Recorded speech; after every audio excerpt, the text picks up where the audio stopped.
Science. How to become a radio star by making your voice as smooth as silk. Give your breakfast cereal real sticking power. And, oops, melted that butter, why not make your own? Make some chocolates that will have your helicopter hovering like a real one. Heading skywards, the levitating power of little fingers. And a vision tester that will show you why you need eyes in the back of your head. You know, Donna, I've always fancied myself as another dashing chocolate pilot. Really? And I thought you just had your head in the clouds. Oh, no, we pilots have our feet firmly on the ground until we learn how to take off things. Wilson wants to be a pilot when he grows up. Yeah, right. He can't even fly his model airplane. Ouch. Maybe it's time I showed him a different sort of aircraft. Not a fixed-wing plane like this, but a helicopter. Wilson's about to discover what rotating wings are all about. Introducing Lefty and Knucklehead. Here's Pinky and Nose Driller. And last but not least, your powerful Scratcher. Together they are the mighty gang of four. And there's no one they can't lift. Lefty and Knucklehead up under the knees. Pinky and Nose Driller under the armpits. Sit up straight and stiff. 1, 2, 3. Yay!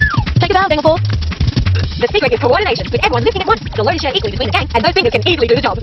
Let's try them instead of lying down. 1, 2, 3. Yep. Let's try someone heavier. 1, 2, 3. Yes, levitation works. Hey, you fingers, take it out. And a round of applause for the gang of four. Have you ever noticed how hard it is to see out of the corner of your eye? Especially when I'm trying to spot the others before they sneak up and pinch the cookies. I can see something moving, but I can't tell if it's Lucas in his black sweater or Ben in blue. There's Lucas. Oh, it's a broom. That's it. I'm going to find out once and for all why it's so hard to recognize things out of the corner of my eye. There's nothing a girl likes more than a good long soak in the tub. Daniela, you've been there for ages. Now for the beauty treatment. Ew! My fingers look like pruning. That's odd. For some reason, when I spend a long time in the water, my hands go all wrinkly. Back of my hands, no. Arms, no. Legs, no. Tops of my feet, no. It's only my fingers. Curious. I'm gonna find out why. You go, girl. No one can end up with wrinkles in their fingers. True enough, but nobody wants to end up in a helicopter design that's got wrinkles in it either. Our budding helicopter pilot is about to get his first lesson in rotating wings. First, I'll poke the pen in the apple. Pop stick blades on next. I'll just space them around the apple core. The pen is what you turn to make it spin, just like a helicopter does. Then this spins around like a helicopter. Okay, that's just the idea. But this one's too heavy to fly. We need a helicopter that's light enough for the blades to lift. Stay there, and I'll show you how to make a helicopter that really flies. I want to play soccer with Sophie, but she won't get her hair let go. She just ignores me. How about a bit of pet from me? No, there must be some way I can get her attention. Oi, Sophie! Sophie! I know. Ice cream. Chocolate ice cream. Wouldn't you like some, Sophie? I know where to get her attention. The knee jerk is called a reflex. It happens when you gently tap someone's knee below the kneecap. The tap causes the thigh muscle to stretch, and the message is sent to the spinal cord. The spinal cord then sends a message back to the knee, telling it to jerk. That got her attention. Oh, she's got the ice cream. Now who can I play with? Genevieve. Yes, at last, a reaction. Sometimes the doctor tests knee jerk reflexes using a small rubber hammer, but the knee's not the only place where the doctor taps. There might be a tapping in the arms, on the fingers, even the ankle. That's because nerves in our arms and legs are joined to different parts of our spinal cord. By tapping in different places, the doctor finds out which parts of the spinal cord might be damaged. So we're going to find out why it's so hard to see things out of the corner of our eyes. We'll need to cut some cardboard into half a circle. Something to hold it with, and a pin to mark the center point. It's going to perch under our noses like this. We're going to draw some shapes, some of them colours. We're going to use the cards, see how close they have to be before we can recognise them. Our vision tester should work a treat. I'm going to find out why my fingers get all pruny and wrinkled. Maybe there's something to do with the amount of oil on the skin. Cut up a bathroom sponge. Spread some waterproof petroleum jelly over it. Hop on a few drops of water. Aha, interesting. The water's not soaking in. I'll just try some of the normal bit of sponge. Yes, I thought so. The water goes straight in. Most of the skin on our body has a generous coating of oil, like the sponge with petroleum jelly on it. The skin on our fingers is like the sponge without the oil coating. Our finger skin thicker and isn't protected by a layer of oil. So it absorbs water and gets wrinkly when it stays in the bath too long. Well, now that I've solved that problem, it's back to the beauty treatment. Wrinkly fingers are beautiful. Oh, well, I suppose beauty is in the eyes of the beholder. Yep, the eyes have it. So maybe Priscilla's vision tester could come in handy in more ways than one. Okay, Lucas, look straight ahead at the pin without moving your eyes. Now I'll start to move the card around the outside edge of the base. Let me know when you can recognise what's on the card. Now. Okay, I'll note down the angle where you first recognise the red circle. Okay. Wow, it's amazing how far around the card goes before we can see what it has on it. We see things sharply only when they're in the centre of our eyes. We also detect colours better when they're right in front of us too. That's because there are more light detecting cells in the middle of our eyes than at the edges. So that's why I can't recognise the boys very well out of the corner of my eye. Hey, I think I need eyes in the back of my head.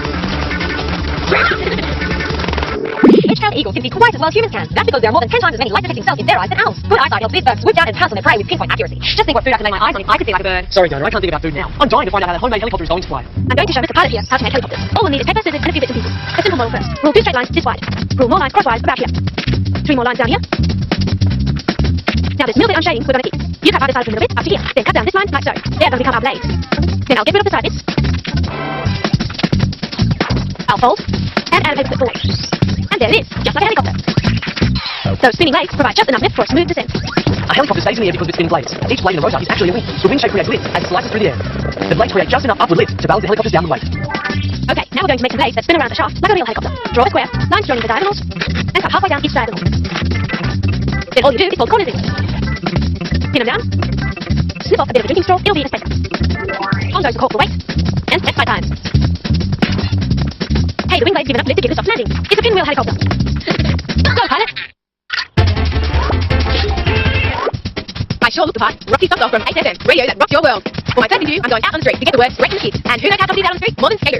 How's it going, guys? So tell me what it's like being outcast in your own suburb. And what about not having anywhere decent to skate? Isn't that right? Fascinating. Well, guys, it's been real. Thanks for your time, dude. Good luck and rock on. Awesome. My first interview. Skate boys didn't say much, but at least I can take out my questions. How's it going, guys? So tell me what it's like being outcast in your own suburb. What is that? My voice sounds nothing like I hear it in my head. And there's so much other noise. Well, guys, it's been real. How am I ever going to go gig on radio? I'll have to find out what I'm doing wrong. I'm going to try something. Oh, the perfect campus breakfast. Puffed rice. Just give the spoon a clean up. Now. See? That's odd. They're sticky. I wonder why. Now they're not. But when I rub the plastic spoon in my wool and jumper, they just can't get enough of it. When Blake rubs the spoon on his jumper, he generates what's called static electricity. Blake's spoon is now negatively charged. Opposite charges attract. So any grains of puffed rice in the bowl that have a large enough positive electric charge are attracted to the spoon. Once they're on the spoon, something weird happens. It's as if they change their minds. As soon as the rice reaches the spoon, the difference in electric charge between the spoon and the rice begins to get weaker. With that attraction weakens, the rice falls down. Well, give it another rock. And off they go. I don't know. You think they'd make up their minds? I'm going to make this the balloon lamp, and this is going to be his hat. But the cat's too small. Oh, it's my last one. And I can't get it undone. This calls for a cool head. Hang on, that gives me an idea. See you in the morning. Wow, it's worked. Let's see if the cat fits. Yay! The balloon is full of air. When the air's warm, the molecules have more energy. They bounce around like crazy inside the balloon, making it bigger. But as it cools down, the air molecules lose their energy, and the balloon should shrink. He's not such a big head after all. I like doing shopping for my grandma, but boy, it gets heavy. Home at last. I'll just put all this away since I was going to wake up a nap. Oops. Oh no, the butter melted. It's spoiled. What'll I do? Maybe I can use Ben's cream. Take some butter. I've heard butter is turnip free. I wonder if... I'll get shaking and see what happens. Now just take a lot of shaking. Keep at it, Sophie. You never know. That mystery might turn out to be better one day. Yeah, and hopefully Roxy's soft voice will sound as smooth as silk if she can work out what the problem is. My voice sounds deeper and nicer in my head. From 8FM. But on tape it sounds skinny and awful. I think it's because when I talk, I hear myself from inside my head. From the tape, I hear through the air. Now this will help you hear what difference that makes. When I drop the fork and listen to it normally, the sound goes through the air and makes a clear ringing sound. But if I do it with my fingers to my ears, the sound isn't quite as jangly. I don't hear the high sound. I guess that's because the sound has to travel through my fingers to get to my ears. Sound travels differently through air than it does through more solid body tissue. That's why Roxy's voice sounds different when it travels from her voice box through her head and into her ears than when it comes from tape through the air and into her ears. Right, now I know why I sound different on tape. Oh well, it's how everybody else hears me anyway. Now to get rid of all that horrible noise my microphone picks up.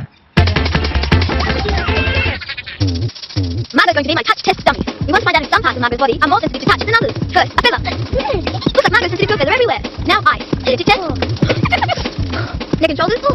Arms. All the same.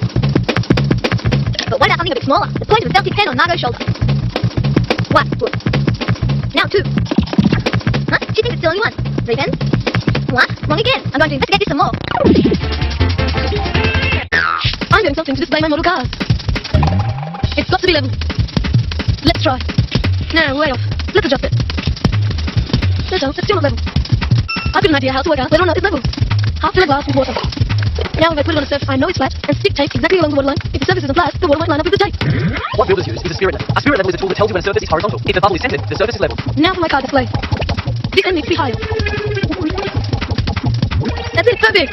Check it with the car. My car's not going anywhere. Good. Line up. I've got to get this butter made before Gran wakes up from a nap.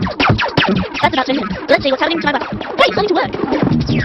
That's because cream contains fat and protein, and Sophie shakes the jars of fat and protein are forced together. The leftover liquid is called buttermilk. It's actually just water that's been shaken out of the fat. Just do it longer.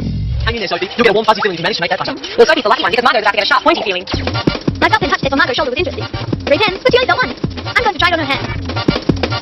3. Yes, she likes this time. We feel touch through nerves called sensory receptors. The more we have, the more we feel. There are lots on our fingertips because we need to feel what we're holding.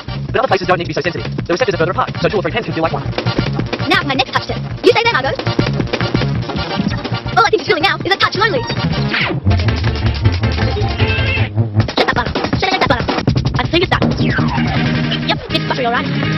Into a butter container. Now all I need to do is put it in the fridge to hide.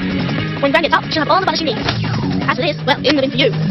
You, another successful Sophie to the rescue on Backyard Science. Yep, and I think Roxy's socks off is hard to try in the voice box department too. When I hear my voice through my head, I don't hear the high sounds because they travel through body tissue. Maybe I can cut them out on the tape by making my voice go through a different sort of material on the microphone. First up, see how the record sounds with the microphone wrapped in a towel. That's cutting out too much sound. I can hardly hear it. Let's try the newspaper. That's not doing it for me. There's hardly any softening of the sound. Let me see if the foam is any better. Hey, not bad. Still clear, and it's not so noisy. Materials with lots of small spaces like foam absorb sound and help keep what the noise more minimum. That's why many microphones have foam sleeve over them. You know, I think I'm back in business. Look out, losers. Roxy Soft is back and coming at you loud and live. Stay tuned and you might be lucky enough to catch Roxy on your radio dial. But for us, it's time to tune out because we've come to the end of another Backyard Science. See you next time.